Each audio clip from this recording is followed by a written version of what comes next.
Hello everyone. आज है 16 मई और आज इस वीडियो में हम बात करने जा रहे हैं स्टेट बैंक ऑफ इंडिया के बारे में। देखिए, स्टेट बैंक ऑफ इंडिया का शेयर अभी 166 रुपीज के ऊपर ट्रेड कर रहा है। पिछले काफी दिनों से इसमें गिरावट हमें देखने को मिली है। इस वीडियो में हम बात करेंगे कि क्या ये शेयर अभी सस्ता है कि नहीं, क्या खरीदारी करना यहाँ पर सही डिसीजन होगा कि नहीं, उसके बारे में हम बात करें उससे पहले अगर आपने अभी तक चैनल को सब्सक्राइब नहीं किया है तो प्लीज अभी इसे सब्सक्राइब कर लीजिए, क्योंकि आगे भी बहुत सारे वीडियोस हैं जो आपको काफी ज्यादा हेल्प करेंगे।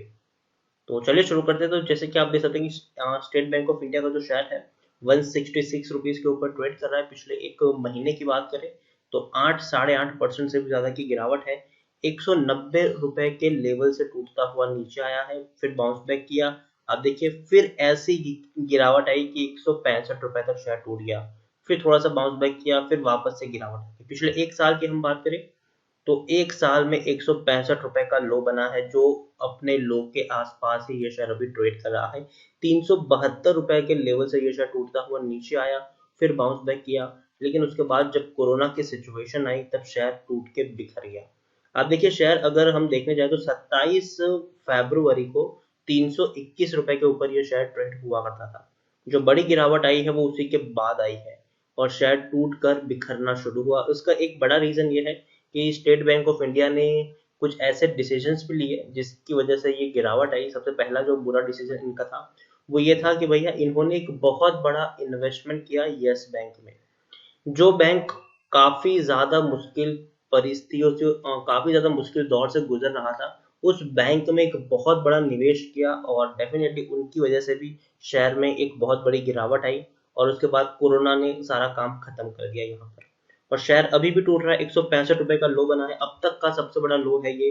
पिछले 3 साल की अगर हम बात करें तो 3 साल का भी सबसे बड़ा लो 165 रुपए है। मतलब 3 साल में भी ये शेयर इतना नीचे कभी नहीं गया। 10 साल की अगर हम बात करें तो स्टेट बैंक ऑफ इंडिया पिछले 10 साल में 150 रुपए के आसपास का लो बना है। लेकिन देखिए, जब भी गिरावट आई है शेयर ने बाउंस बैक किया, फिर गिरावट आई, फिर बाउंस बैक किया, फिर गिरावट आई, फिर बाउंस बैक किया, फिर गिरावट आई, और फिर एक बड़ा बाउंस बैक हुआ। तो देखिए, अगर हम यहाँ पर देखने जाए तो स्टेट बैंक ऑफ इंडिया, मैं कभी भी आपको लॉन्ग टर्म के लिए प्रीफर नहीं करूंगा। मैं आपको यही कहूंगा कि ये शेयर वो शेयर है जो आप गिरावट आने पर खरीद सकते हो और तेजी आने पर आप इसको बेच के निकल सकते हो। अभी मुझे लग रहा है कि अच्छा मौका है, स्टेट बैंक ऑफ इंडिया में गिरावट का दौर चल रहा है, एक अच्छा मौका है और यहाँ से ये बाउंस बैक जरूर करेगा। इससे पहले भी आप देखिए गिरावट आ चुकी है इसके शेयर्स में, लेकिन वापस से बैंक ने बहुत बड़ा बाउंस बैक किया भी है। तो एक ही सिचुएशन से आप यहाँ पर प्ले कर सकते हो, गिरावट आए खरीदो, प्रॉफिट आए बेच के निकल लो, क्योंकि वापस ये शेयर नीचे जरूर आएगा। वापस कोई ना कोई कंट्रोवर्सी में जरूर फंसेगा, वापस कोई ना कोई पैसा लेके भाग जाएगा और वापस इनका एनपीए जो है वो बढ़ जाएगा। और बाद में थोड़ी बहुत रैली फिर से आ जाएगी जब सरकार और पैसा डाल देगी, और या फिर कुछ और अच्छी खबर यहाँ पर निकल कर आ जाएगी। देखिए, लार्ज कैप स्टॉक है, 1,50,000 करोड़ से भी ज्यादा का इसका मार्केट कैप है। एनएससी में अगर हम देखें तो 3.5 करोड़ से भी ज्यादा का इसका हमें वॉल्यूम ट्रेड देखने को मिल रहा है। शेयर होल्डिंग की अगर हम बात करें तो प्रमोटर ने थोड़ी सी होल्डिंग यहाँ पर कम की है। प्रमोटर मतलब कौन? सरकार है यहाँ पर। स्टेट बैंक ऑफ इंडिया सरकार के पास है, सरकारी स्टॉक ये बैंक है। 57.68% की होल्डिंग थी, वो 57.63% की है। बहुत ही मिनिमम होल्डिंग बेची है, 0.05% की होल्डिंग। और एफ यहाँ पर होल्डिंग बेच रहे हैं, म्यूचुअल फंड भी बेच रहे हैं, और लेकिन इंश्योरेंस कंपनी ने खरीदारी की है। एफ के पास जो पहले 10.98% की होल्डिंग थी वो 9.57 की होल्डिंग है। म्यूचुअल फंड के पास 13.75% की होल्डिंग थी, वो 13.62% की होल्डिंग है। इंश्योरेंस कंपनी के पास 10.55% की होल्डिंग थी, अब वो 10.59% की होल्डिंग है। और आप देखिए, इंश्योरेंस कंपनी ने थोड़ी सी होल्डिंग इंक्रीज की है। नॉन इंस्टीट्यूशन इन्वेस्टर के पास 8.12% की होल्डिंग है। प्रमोटर के द्वारा एक भी शेयर गिरवी नहीं है। यहाँ पर प्रमोटर कौन है? प्रेसिडेंट ऑफ इंडिया, सरकारी बैंक है ये। 56.92% की होल्डिंग है इनके पास। 67 म्यूचुअल फंड स्कीम्स में अपना पैसा लगाया है। 736 एफ यहाँ पर इन्वेस्टेड है। 736 एफ ने अपना पैसा लगाया है। और जैसे कि आप देखिए, हाईएस्ट पब्लिक होल्डर यहाँ पर एल है, जिनके पास 9.13% की होल्डिंग है। इंडिविजुअल इन्वेस्ट होल्डिंग 6.01% है। 260% का डिविडेंड पे करा है, लेकिन 2017 में पे किया था। 2018 और 2019 में डिविडेंड पे नहीं किया है एसबीआई ने। एसबीआई की अगर हम बात करने जाए तो जैसे कि आप देख सकते हैं कि टेक्निकल रेटिंग जो है वो उनकी कुछ खास अच्छी नहीं दिखाई दे रही है, अभी भी डाउन ट्रेड में है। लेकिन काफी अट्रैक्टिव पीई के ऊपर ये ट्रेड कर रहा है। 12.64 का पी है, जबकि इंडस्ट्री पी 95.88 है।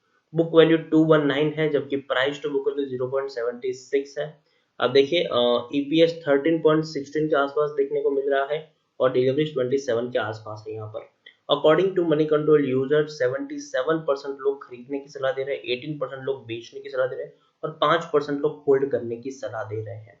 बैंक के बारे में अगर हम बात करने जाए तो यहाँ पर आप देख सकते हैं कि बैंक ने हर क्वार्टर में मुनाफा कमाया है। दिसंबर क्वार्टर में अगर हम देखें तो बैंक का जो मुनाफा था, जैसे कि आप देख सकते हैं कि दिसंबर क्वार्टर में इन्होंने जो मुनाफा कमाया था वो 6,800 करोड़ के आसपास का प्रॉफिट था। काफी बड़ा मुनाफा बैंक ने कमाया है। सितंबर क्वार्टर में 3,650 करोड़ के आसपास का मुनाफा कमाया है। जून में 3,380 करोड़ का प्रॉफिट, मार्च में 1,550 करोड़, दिसंबर में 4,823 करोड़ तक का प्रॉफिट कमाया है। तो जैसे कि आप देख सकते हैं कि बैंक ने हर क्वार्टर में बढ़िया मुनाफा कमाया है, बढ़िया पैसा कमाया है यहाँ पर। और तो और अगर हम यहाँ पर बात करने जाए तो देखिए इनके नेट एनपीए और ग्रोस एनपीए की भी अगर हम यहाँ पर बात करें तो पिछले क्वार्टर में 7.19 का था, इस बार 6.94 का है इनका ग्रोस एनपीए। नेट एनपीए 2.79 था, बाद में 2.65 है अभी का।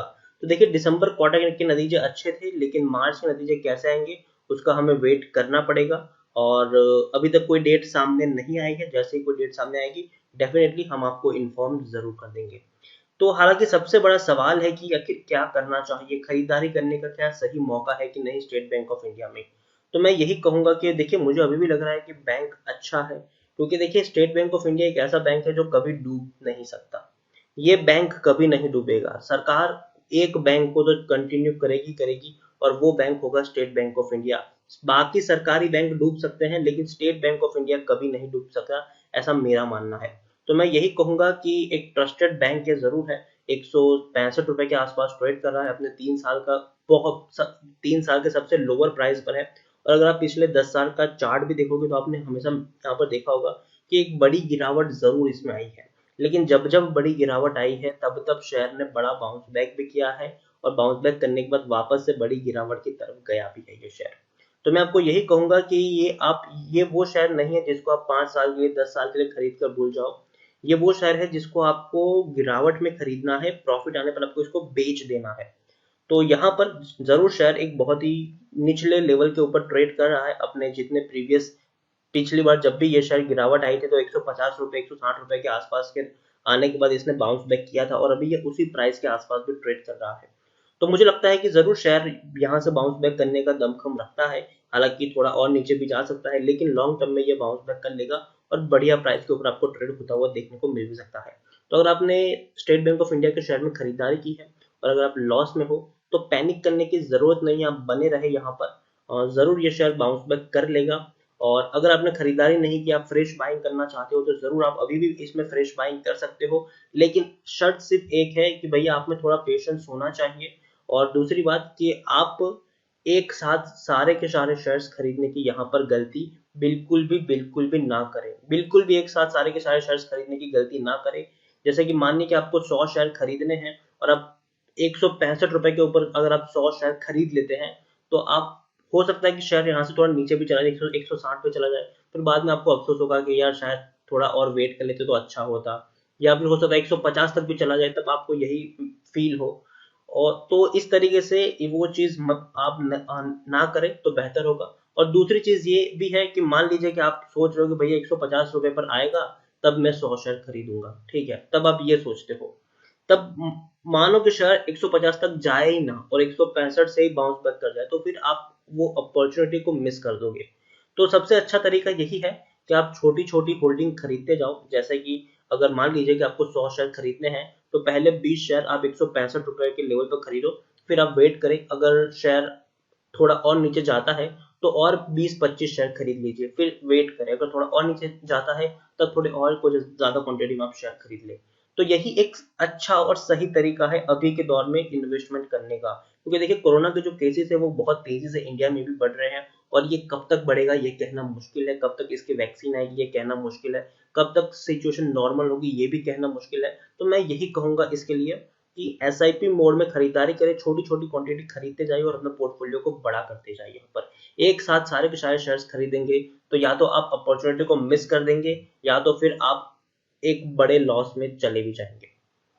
तो इसी के साथ वीडियो को एंड करूंगा। अगर आपको वीडियो पसंद आया हो तो प्लीज इसे लाइक करें, शेयर करें, चैनल पर पहली बार है तो प्लीज सब्सक्राइब करें, और स्टेट बैंक ऑफ इंडिया के बारे में आपका क्या कहना है वो भी आप मुझे कमेंट में लिखकर बता सकते हैं। Thank you.